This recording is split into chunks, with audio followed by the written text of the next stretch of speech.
ishaka wa muntu yihamya aho abandi bose n'ubundi baziruye ibizirwa.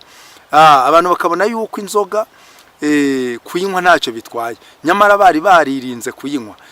Muri iyi minsi hari ibintu mu itorero cyangwa se mu madini bagenda bahindagura, ugasanga ati bimwe ibi ntago twabyemeraga. Imana iravuga ngo kubera yuko mwanyubashye, kubera yuko mwanyumviye, kubera yuko mwagize kwizera imbaraga zanjye, mukareba ibitangaza nabakoreye, mukumva yuko imbaraga zanjye zabasha n'ubundi kubana namwe ubwo mwaba mu Rwanda n'abari abanyagihugu, n'ubundi nanjye mbahaye isezerano aba bose bazashira muri iki gihugu, muri ubu butayu. Uyu munsi baracyapfa kuko ntabwo urarangira, ariko wowe Imana iguhagazeho, kandi Imana yaguhaye isezerano yuko izakurinda, ikubwira yuko izaguhakurama. Ndagira nkubwire ngo ubaha Imana, ukiranukira imbere yayo kugira ngo uzabashe kurama, kuko nudakiranuka wabasha gukenyuka, kandi Imana yaguhaye isezerano yuko uzarama. Ubwo yagendaga irisha muri ugo guri, mbona ije kwizingitiranya n'ubundi ku byatsi, noneho mbona amaguru yose yaboshywe, noneho ngiye kubona mbona ya nama hari ahantu hari umukingo ishaka kureguka ngo igwe munsi y'umukingo, kandi nabonaga ya nama yari igiye gupfa. Ntabwo nzi ibintu bikuboshye, hari ideni rikuboshye, hari ubukene bukuboshye, hari uburwayi bukuboshye, hari ibintu bikuziritse, hari ibintu bitumye udatuza, hari ibintu bitumye udasinzira, abarozi bari mu bikuboshye. Ndagira nkubwire ngo Imana yambwiye ngo yohereje marayika wayo kugira ngo abohore ubwoko bw'Imana bufite ibibuboshye. Nituvugira kubwiye ngo muri iki cyumweru ngiye kuguha ikimenyetso urakibona. Ibimenyetso byerekana ko Imana iri kumwe nawe birenga kimwe, birenga bibiri, birenga bitatu. Imana yarakubwiye ngo ngiye kugutuma hariya bizagenda gutya, iguha ibimenyetso urabibona. Ibindi bimenyetso uri gushaka ni iki? Ni ibyiki? Imana ikorana nawe, Imana iri muri wowe, ahubwo umva itangaza Imana ivuganye nawe. Kandi mureke mbabwire, nabonaga hari ibintu, hari abantu nabonye hari abantu bari bicaye mu ntebe z'ibyubahiro, ariko ngiye kubona mbona za ntebe, ngiye kubona mbona umuntu araje arazihiritse. Imana irambwira ngo abantu bicaye ku ntebe z'ibyubahiro barangije bimura icyubahiro cy'Imana.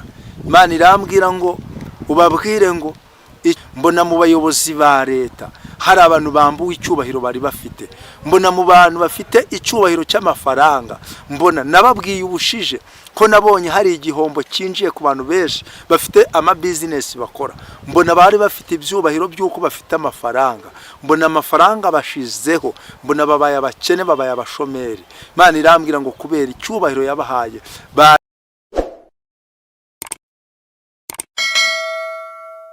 ngo tubagezeho icyo ijuru ryadutangarije. Turabanza dusenga Imana. Mwami Imana yacu, turagushimye mu izina rya Yesu, uhabwe icyubahiro kubwo kugira neza kwawe. Ni wowe uduhaye uyu mwanya wo kongera kuboneka ku itangazamakuru kugira ngo dutangarize abantu waremye ubutumwa waduhaye kandi bukwiriye kubagirira umumaro muri iki gihe cya none. Ngaho rero Mwami Imana, nyemerera Uwiteka unyeze kuko ndi umunyaminwa yanduye. Uwiteka mvuga ibyawe nera nkuko nawe uri uwera. Maraso y'umwana wawe anyuhagire rwose, amboneze kandi mpinduke icyaremwe gishya, kandi n'abazakurikirana ubu butumwa bose buzabahindure bashya mu izina rya Yesu. Urakoze rero, ngaho bana nanjye kuva nangiye kugeza ubwo ndi busoze mu izina rya Yesu Kristo, amen. Twihuse turasoma ijambo ry'Imana dusanga mu gitabo cya Yosuwa. Turasoma igitabo cya Yosuwa, dusome igice cyaho cya 4, dusome n'umurongo waho wa 14 nkuko aya magambo nayahawe. Haranditswe ngo uwo munsi Uwiteka akuza Yosuwa mu maso y'Abisiraheli bose, baramwubaha nkuko bubahaga Mose iminsi yose yamaze akiriho. Amen. Uyu Yosuwa ni umwe mu Bisiraheli bavuye muri Egiputa, ubwo Imana yakuraga Abisiraheli mu gihugu cya Egiputa. Mu by'ukuri ni umwe mu bagiye gutata igihugu cy'i Kanani ubwo bagendaga ari 12 abandi 10 bose bakazana inkuru y'icamugongo, ariko Yosuwa na Kalebu bagira kwizera imbaraga z'Imana, baravuga ngo nubwo abaturiye kiriya gihugu ari abantu barebare, ari abantu banini, ari abanyembaraga, ariko niba Uwiteka twishimira azabatugabiza, tuzabarya nk'umutsima, kandi kiriya gihugu tuzanagituramo. Burya abarokore benshi bajya bagira amakosa yo kuba waririmba ngo nzi yuko ushobora byose, ukabwiriza ngo nzi yuko uri Imana ishobora byose, ariko wahura n'ikibazo ukumva yuko icyo kibazo Imana itagishoboye. Ndabwira umurokore uneza amatwi, cyangwa se umuntu wese usenga cyangwa se wizera Imana umeze gutyo, ndamubwira yuko Imana twizeye ari Imana y'inyembaraga, ari Imana ifite ubushobozi, nta hantu itagukura, nta hantu itakugeza, kandi ubuzima bwose tuba turimo Imana yo mu ijuru niyo yemera yuko tububamo.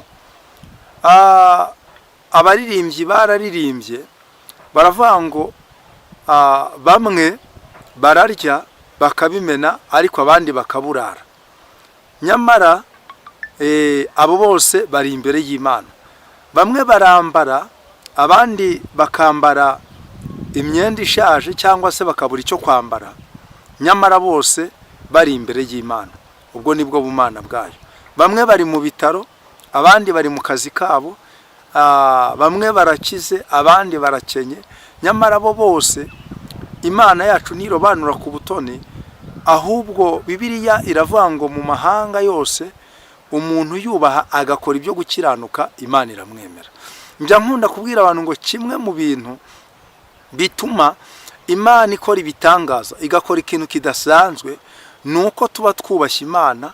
Muri ba bantu bose batuye mu isi, Imana ikareba igasanga uri umwe mu bantu bayubaha, uri umwe mu bantu birinda icyaha. Muri iyi minsi hari icyaha kimaze kumunga abakristo benshi, ugasanga abantu barasenga ariko barasambana, kandi kiriya cyaha ni icyaha gikomeye cyane. Bibiliya itubwira yuko abantu bo mu gihe cya kera bakoraga icyo cyaha, itegeko ry'Imana ryavugaga yuko uwo muntu wakoze icyaha cyo gusambana akwiriye gushyirwa nk'ariya bakamwicisha amabuye. Ariko muri iyi minsi abahanuzi barasambana, ugasanga barahanura, ugasanga abavuga butumwa nuko, ugasanga abapasiteri nuko, ntibagitinya. Ariko nubwo bimeze bityo, wivuga ngo mbese ko abantu bo muri iyi minsi bose babaye babi, ahubwo Imana ishaka wa muntu uyihamya, aho abandi bose n'ubundi baziruye ibizirwa. Abantu bakabona yuko inzoga kuyinywa ntacyo bitwaye, nyamara bari baririnze kuyinywa. Muri iyi minsi hari ibintu mu itorero cyangwa se mu madini bagenda bahindagura, ugasanga ati bimwe ibi ntago twabyemeraga, ariko uhereye none kubera igihe ibi ngibi nta kibazo. Urugero nko muri ADPR ntago mbere bemeraga kudefiriza, ntabwo mbere bemeraga amapantaro, ntabwo mbere bemeraga za meshi, ibi bintu n'ubundi usanga biri ku matwi, amaherena, ibyo bintu ntago byabaga bikwiriye nk'umuntu w'umukristo. Ariko iyo urebye aho tugenda twinjira, usanga abantu benshi bagenda babizirirura mu itorero, ku buryo aho bukera ejo hazaza uzasanga n'inzoga bari kuzinywa. Ariko ahangaha birashoboka yuko umuyobozi wawe ashobora kuvuga ngo ibi ngibi ni mu bikore nta kibazo, ariko njyewe mbwira abantu ngo umuntu ufite umwuka w'Imana uwo ni uzanabona Imana, kuko udafite umwuka w'Imana wo kumuyobora, umuntu azaza mubwire ngo iki gikore ntacyo gitwaye, usange aragikoze. Ariko umuntu ufite umwuka w'Imana, umwuka w'Imana azamubwira ngo iki ngiki ntabwo gikwiriye. Imana rero idufashe twumve iki Imana iri kudushakaho muri iyi minsi. Irashaka yuko wowe utandukana n'abantu muturanye, irashaka yuko utandukana n'abaririmbyi muririmbana banywa inzoga, irashaka yuko utandukana n'abandi banyempano b'abasambanyi, ahubwo ukaba uri umuntu uri ukwawe. Nimvuga uri ukwawe simvuze ngo ugende ujye ugenda ukwawe, oya, ahubwo uri umuntu uteye ukwawe. Uyu Yosuwa Imana yabwiye ngo uyu munsi ndatangira kugukuza mu maso y'Abisirayeli, si uko atari mu kivunge cy'abantu benshi, ariko Imana irareba isanga ngo Yosuwa na Kalebu ngo aba bagabo bafite umutima utandukanye n'indi mitima y'abandi bantu. Imana iravuga ngo kubera yuko mwanyubashye, kubera yuko mwanyumviye, kubera yuko mwagize kwizera imbaraga zanjye, mukareba ibitangaza nabakoreye, mukumva yuko imbaraga zanjye zabasha n'ubundi kubana namwe ubwo mwaba mu Rwanda n'abari abanyagihugu, n'ubundi nanjye mbahaye isezerano aba bose bazashira muri iki gihugu, muri ubu butayu, ariko mwebwe mwabagabo mwe, dore nzabajyana mbageze muri kiriya gihugu cy'amasezerano, ni mwebwe kiriya gihugu nzagiha n'urubyaro rwanyu abavukiye mu butayu. Ariko umuntu wese wavuye mu gihugu cya Egiputa ntabwo bishoboka, ntabwo azagera muri kiriya gihugu. Mwene data, iyi minsi turimo ni iminsi ubuhakanyi buri kugenda bugwira, ugasanga abantu b'Imana barimo baragenda bahakana, bagahakana bakerekana ubupagani ku mugaragaro, ugasanga umuntu arerekana yuko ari umupagani, ariko mu by'ukuri iki nicyo gihe cyo guhamya Imana, iki nicyo gihe hagati y'abapagani. Ahangaha ni Imana ishaka yuko uyihamya mu bandi, mu batizera, bikamenyekana yuko Imana wizeye ariyo Mana ishobora byose. Imana idufashe cyane. Uyu Yosuwa rero Imana iramusanga, iramubwira ngo uyu munsi ndatangira kugukuza mu maso y'Abisirayeli. Haleluya. Ndatangira kugukuza mu maso y'Abisirayeli kugira ngo bakubahe, kugira ngo bakwemere nk'uko bubahaga Mose. Imana igambire cyase ibwira Mose kumwuba, ibwira uyu Yosuwa kumwubahisha. Hari abantu bajya bishakira icyubahiro, ugasanga umuntu ararwana kugira ngo bamwubahe. Ndagira ngo nkubwire ngo icyubahiro wowe wishakiye ubwawe, icyo cyubahiro kimara kanya gatoya,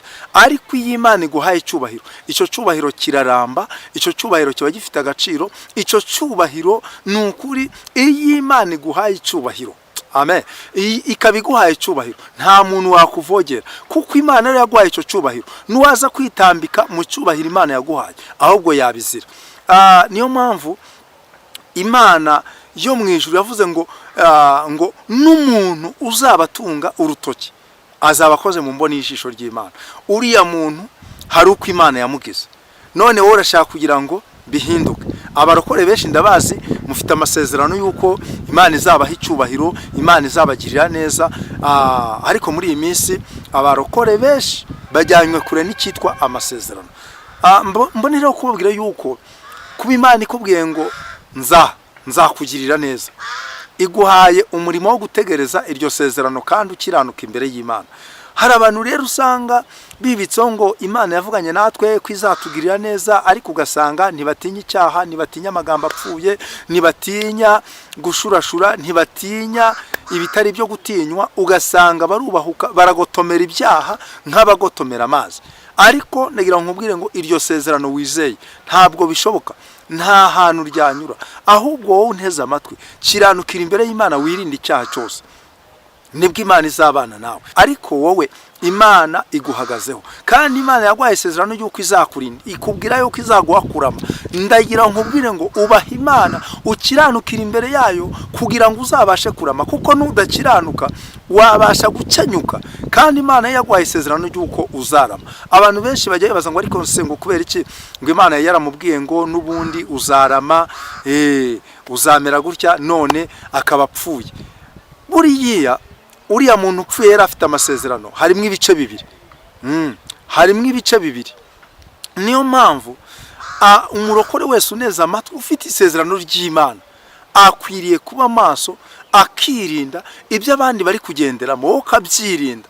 Uko ubona abandi bavudukira mu byaha, bavudukira mu bitagira umumaro, ukirinda, ukamenya yuko hari icyo Imana yavuganye nawe, ukaba maso, ukarinda isezerano ry'Imana, ubundi ukamenya yuko uri umuntu utandukanye n'abandi. Yosuwa kubera ko Imana yari imwishimiye, amina, Imana iramusangira amubwira ngo uyu munsi ndabibona baragusuzugura, uyu munsi niyo uvuze ntibakwemera, uyu munsi niyo uvuze ngo Imana yambwiye abantu barabinegirija, abantu babica amazi, ariko uyu munsi ndakora ikintu kidasanzwe. Haleluya. Uyu munsi ndatangira kugukuza mu maso y'iyi mbaga y'Abisirayeli, kugira ngo bakubahe nk'uko bubahaga umugaragu wanjye Mose.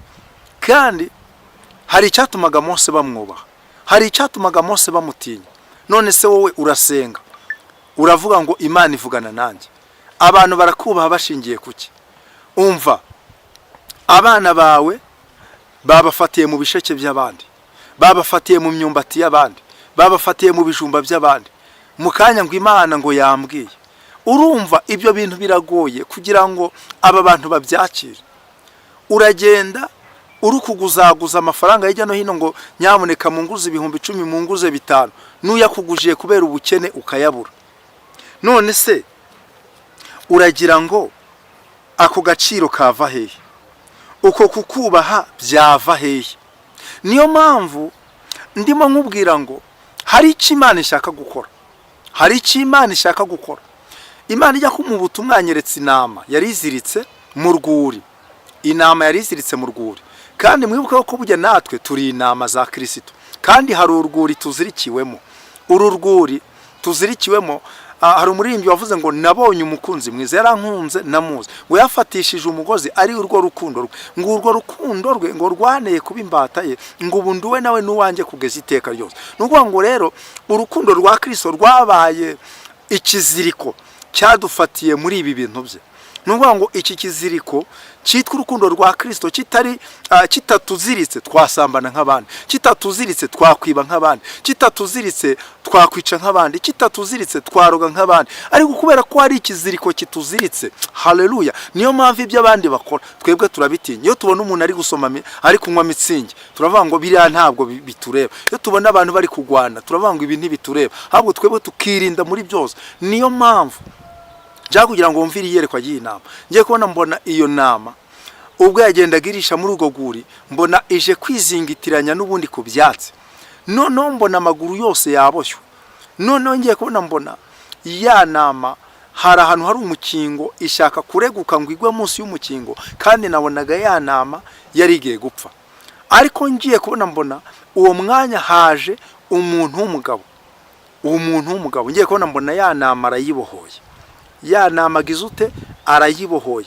Ngiye kubona mbona ya nama irongeye igira ubwisanzure. Imana irambwira ngo uko ubonye inama n'abantu b'Imana n'ubundi bari mu rwuri cyangwa se bari mu itorero rya Kristo, Imana yavuganye nabo, kandi mu by'ukuri bafite ibintu bibaboshye, bafite ibintu bibaboshye. Ntabwo nzi ibintu bikuboshye. Hari ideni rikuboshye, hari ubukene bukuboshye, hari uburwayi bukuboshye, hari ibintu bikuziritse, hari ibintu bitumye udatuza, hari ibintu bitumye udasinzira. Abarozi bari mu bikuboshye. Ndagira nkubwire ngo Imana yambwiye ngo yohereje marayika wayo kugira ngo abohore ubwoko bw'Imana bufite ibibuboshye. Nituvuga inama ntabwo tuvuze ihene. Hari abantu bumvira itangazo nk'iri rivuye mu gihugu cy'ijuru bagahita bishyira mu rwego rw'iki, mu rwego rw'inama, kandi ari ihene. Ari abasambanyi bakishyira mu rwego rw'inama, kandi ari imbwa, ari abahehezi n'ibiki byose, ugasanga nuko nguko. Ariko iri tangazo nahawe ni itangazo rireba inama za Kristo. Reba ukuntu uhagaze, reba ukuntu uri mwene data. Muri iyi minsi imeze gute? Rega abantu muri iyi minsi barasenga, nibyo, hari abantu bafashe umwanzuro wo gusenga, ariko nanone ugasanga imirimo ya kamere ugasanga iracyari muri bo. Imana yashaka yuko ibintu bya kamere, imirimo ya kamere, gusambana, kuroga, kwiba, guheheta, ubujura no kubeshya n'amagambo, ibyo byose Imana yashaka yuko bizibukira. Imana ikabana nawe. Imana yagiye ibana n'aba bagabo kubera yuko bari bayiringiye, kubera yuko bayikiranukiraga. Imana irashaka kugira ngo nawe umere nka Kalebu, irashaka kugira ngo nawe umere nka Yosuwa. Imana igutangira ubuhamya. Imana ishimwe cyane. Imana irambwira ngo uyu mwaka 2026 ni umwaka Imana ije kubohora inama, ni umwaka ije kubohora inama. Nimvuga inama ntabwo ari ihene. Imana irambwira ngo hari abantu bamaze igihe kirekire bafite amasezerano y'Imana.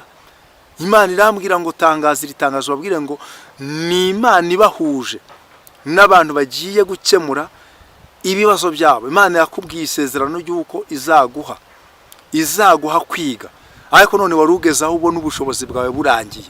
Imana iguhuje n'ugiye kukurihira iki amashuri wiga. Imana yavuze yuko izaguha akazi, ariko warugeza aho wumva unaniwe, uvuga uti rwose ndabona ndambiwe, ubutayu mbutinzemo. Imana yambwiye ngo ije kukura muri ubwo butayu. Amarira yawe uririra imbere y'Imana yarayabonye. Uburwayi bwawe Imana irabuzi. Icyo nacyo ni ikiziriko kikuboshye Imana ije kukubohora. ndagira nkubwire ngo Imana itakubohoye nta wundi wakubohora.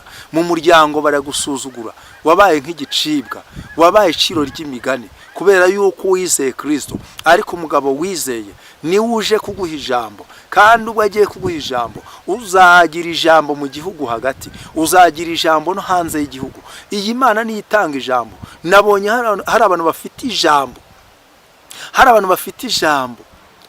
Ngiye kubona mbona uburyo byagaragaye, nabonaga umuntu afite mikoro ari mu mbaga y'abantu benshi cyane, ari kuvuga ijambo, abantu baba bamuteze amatwi. None ngiye kubona ijwi rimbwira ngo uriya muntu ubonye ni abantu nahaye ijambo. Imana irambwira ngo witegereze. Ngiye kubona mbona umuntu araje amushikuje ya mikoro, aramucumaza, mbona bandagaye hasi. Imana irambwira ngo uriya mwaka ni umwaka Imana igiye kwaka abantu benshi ijambo, kuko Imana iguhaye ijambo ibigusaba kugira ngo iryo jambo iguhaye rizahesha Imana icyubahiro. None ijambo yaguhaye aho kugira ngo riheshe Imana icyubahiro, ahubwo riri gutukisha izina ry'Imana, riri kugayisha izina ry'Imana. Nicyo gituma uyu mwanya nguhanuriye, igihe cyawe kirageze. Imana ikwatsa ijambo yari yarariguhaye kugira ngo ugire umumaro mu gihe gisa nk'iki ngiki, ariko kubera yuko utitwaye neza, Imana ikwatsa ijambo yari yaraguhaye. Ngiye kubona mbona ya mikoro, wa muntu akimara kuyimwaka mbona yihereje undi muntu. Nabonaga uwo muntu ari umuntu ugayitse. Ngiye kumva numva ijwi rimbwira ngo rambura biriya usomera ijambo riri muri Yosuwa igice cyaho cya 4 umurongo wa 14. Imana irambwira ngo uyu muntu utari ufite ijambo, uyu muntu utari ufite kubahwa ariko akubaha Imana, Imana irambwira ngo imugarutseho kandi mugiriye neza. Mwene data woneza amatwi, ndagira nkubwire ngo humura. Uraryama Imana ikagusanga mu nzozi. Irivugana nawe ntabwo ari Imana ya pirate, ahubwo ni Imana yo kwizerwa. Nshuti yanjye woneza amatwi, Imana ivugana nawe ukumva ijwi ry'Imana, kandi ibimenyetso byerekana ko Imana ivuganye nawe urabifite.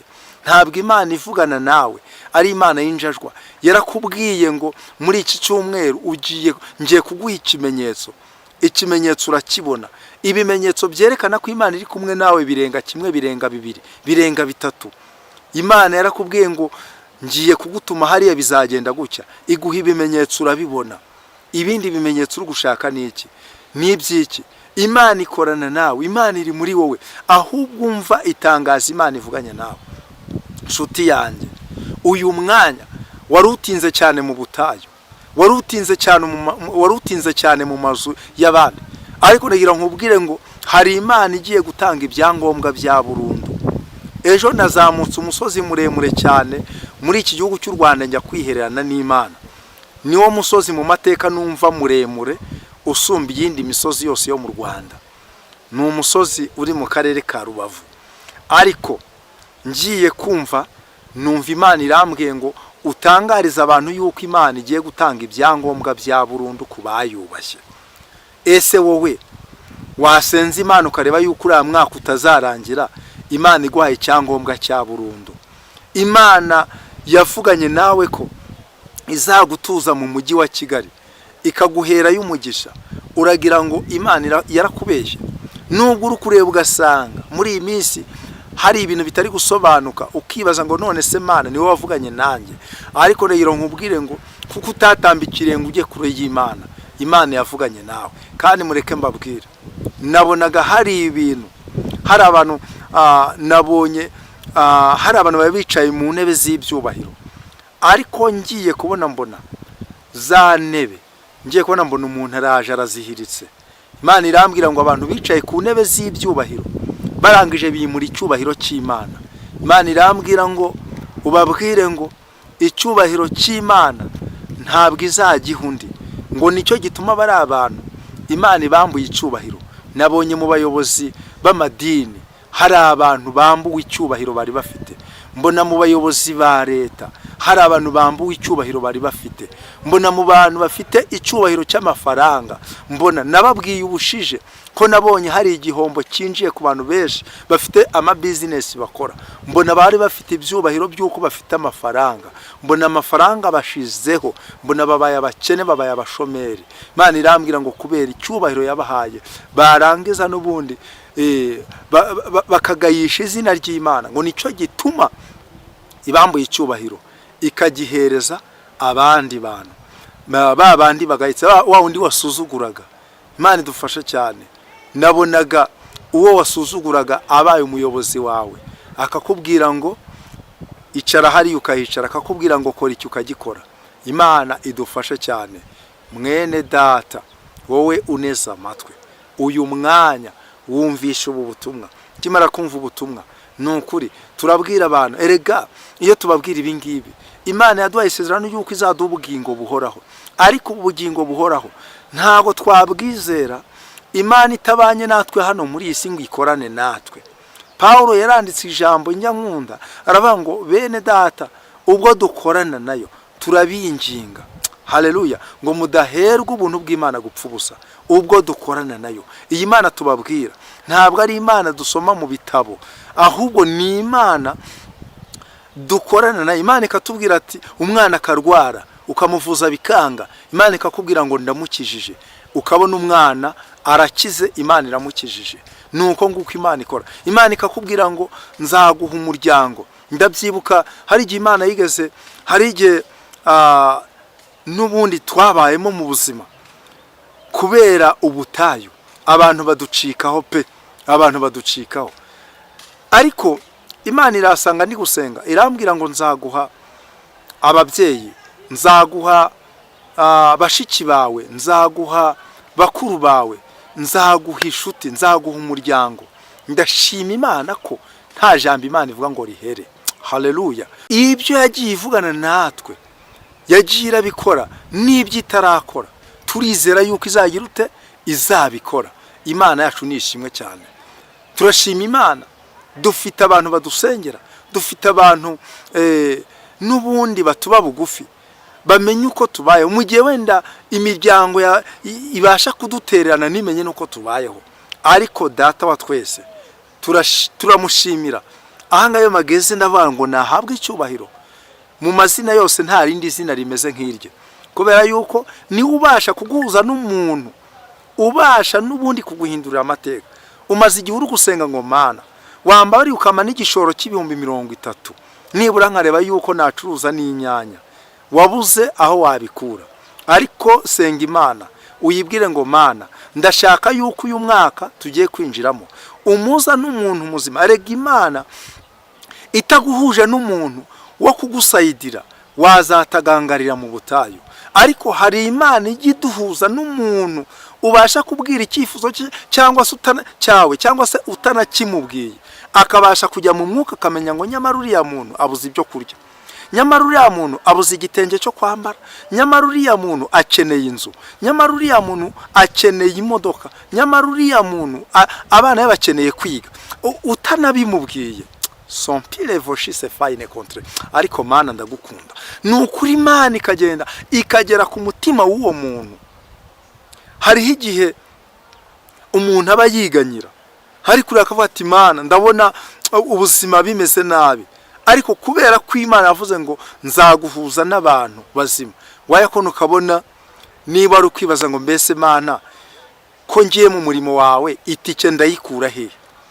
Wajya kubona ukabona umuntu arakubwiye tumva ese iyi nimero iri muri mobile money ngo nibura ngusunikireho agasukari n'ubundi k'abana, warangiza ukabona kohereje nk'ibihumbi 20. Wari ukwibaza ahantu uri bukura amafaranga y'itike. Itike nibibonetse kandi n'isukari kaboneka, Imana iguhuza n'umuntu muzima, igukureho inshuti z'indyarya, Imana igukureho abadafite umumaro.